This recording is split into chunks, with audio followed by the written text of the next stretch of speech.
our story does not begin with us. It begins in the vast, silent theater of a young Earth, billions of years before the first human footprint was ever pressed into mud. Imagine, if you will, a world of simmering oceans and volcanic islands, a planet bathed in an alien sky. Here, in the warm, shallow waters, something truly remarkable happened. Life, in its most humble form, sparked into existence. These were not animals or plants as we know them, but microscopic single-celled organisms just drifting aimlessly in the primordial soup. For an immense stretch of time, they were the sole inhabitants of our world, quietly and patiently setting the stage for everything that was to come. They were the pioneers, the architects of the air we now breathe. These tiny life forms were incredibly resilient. Long after the first vertebrates swam the seas, life made a bold leap onto the land. Amphibians crawled from the water, followed by reptiles who came to dominate the planet. This was the age of dinosaurs, colossal beings that reigned supreme for over 150 million years. But while these giants roamed the earth, another group of creatures was quietly biding its time. They were small, often nocturnal, lived in the shadows of the great reptiles. They were furry, warm-blooded. They nourished their young with milk. This seemingly small detail fostered a powerful bond and allowed for a longer period of learning and development. For millions of years, mammals remained secondary players on the world stage, and that moment was coming, delivered from the sky. Then, about 66 million years ago, a cataclysmic event occurred. For our small mammalian ancestors, this catastrophe was an opportunity. In the lush tropical forests of Africa, our primate ancestors thrived. For millions of years, they lived in the trees, feasting on fruits and leaves. But the world is never static. The Earth's climate began to change once more. They gave way to a new kind of landscape. The savanna, a mosaic of open grasslands dotted with clusters of trees. This changing environment presented a profound challenge to our tree-dwelling ancestors. It was a challenge that would change our destiny forever. Forced to travel between scattered groves of trees, these early apes had to spend more and more time on the ground. Standing upright, even for brief moments, allowed them to peer over the tall grasses to spot danger from afar or to locate the next source of food. This shift towards walking on two legs, known as bipedalism, was one of the most important moments in our entire evolutionary history. One of the most famous of these early hominins is Australopithecus, creatures like the famous fossil Lucy, who lived over 3 million years ago. Their skeletons reveal that they were adept at walking upright, their hip and leg bones remarkably similar to our own. Yet they still retained features for climbing, such as long arms and curved fingers. Walking on two legs freed the hands, and those hands would soon be put to extraordinary new uses. The simple act of standing up set us on the path to becoming the creatures we are today. For millions of years, our bipedal ancestors walked the African savanna, their hands free but not yet fully engaged in complex tasks. That began to change around 2.5 million years ago with the appearance of a new kind of hominin. We call this species Homo habilis, handyman. They were the first to consistently and skillfully create stone tools. Imagine a Homo habilis by a riverbed, selecting one stone for its heft and another for its sharp potential. With careful, practiced strikes, the rock flakes into sharp-edged pieces. They were revolutionary. The world's first cutting implements. Slice meat from a carcass, break open bones to access marrow, sharpen a stick for digging up roots. The creation of a tool, even a simple one, requires foresight and planning. It shows an ability to think ahead.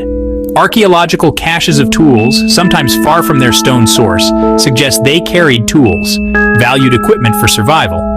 The connection between the hand and the brain was becoming stronger. Meat and marrow provided concentrated calories and fat for brain development. Over time, the brains of our ancestors began to expand significantly. The handyman laid the groundwork for the future of humanity. Following the handyman, a new, more formidable hominin appeared on the African landscape around 2 million years ago. This was Homo erectus, the upright man, taller, stronger, with a significantly larger brain. Their skeletons were remarkably modern, built for long-distance walking and running.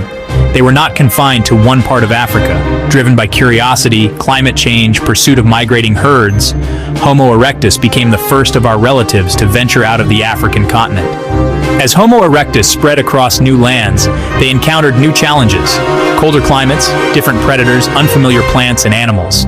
To survive, they needed more than just simple stone tools. They refined technology, creating beautifully crafted symmetrical hand axes.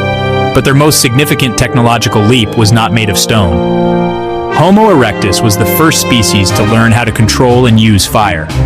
The hearth became the heart of the community, a focal point for social bonding and cooperation. Cooking makes food easier to chew and digest, unlocking more nutrients and calories. It also kills parasites and bacteria. This culinary revolution likely spurred further brain growth.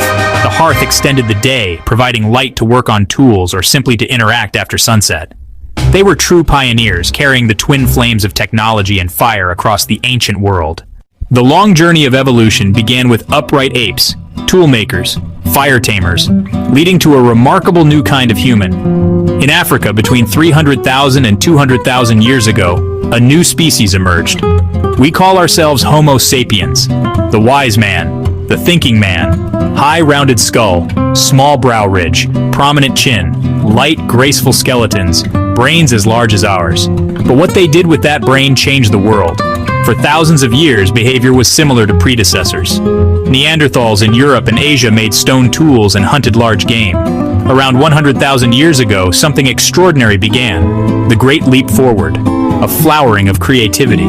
Art and symbolism emerged. Carvings, beads, ochre, burials. They crawled deep into caves by flickering torchlight and painted animals on cave walls. First, artists used symbols to communicate ideas, to tell stories, to express spiritual connection. Abstract thought and symbolic communication was our secret weapon. It let us form larger, more complex social networks, cooperate at new scales, plan for the future. Armed with this toolkit, Homo sapiens migrated out of Africa and we spread across the globe with astonishing speed. Adapting to frozen tundras, tropical rainforests, we were the thinking man, and we were about to inherit the earth. The arrival of Homo sapiens on the world stage marked the final chapter of our biological origin story, but it was just the beginning of our cultural one. As we spread across the continents, we displaced or absorbed other human species like the Neanderthals. Our journey had taken us from a small, vulnerable ape on the African savanna to the undisputed masters of the earth. We had learned to shape stone, to tame fire, to paint our dreams onto cave walls, and to cooperate in new ways. The pace of change then accelerated dramatically. We invented agriculture, domesticated plants and animals. This allowed us to settle in one place. Villages grew into towns, towns into the first great cities. We developed writing to store and transmit knowledge. We built empires, forged philosophies, unlocked the secrets of science. In geological terms, we went from hunting mammoths with stone-tipped spears to walking on the moon. This journey has come with great responsibility. We are now the primary force of change on this planet. Our actions shape the climate, alter ecosystems, determine the fate of countless other species. We have come so far from the single spark of life in the primordial ocean, from the small mammal in the shadow of the dinosaurs, from the hominid taking first steps onto the plains. Our story is written in the fossil record, in the tools of stone, and in the DNA that we all share. The epic of human evolution is not finished. It continues today in our biology, our culture, our technology, and our societies. The story of how we came to be is the story of everyone who has ever lived.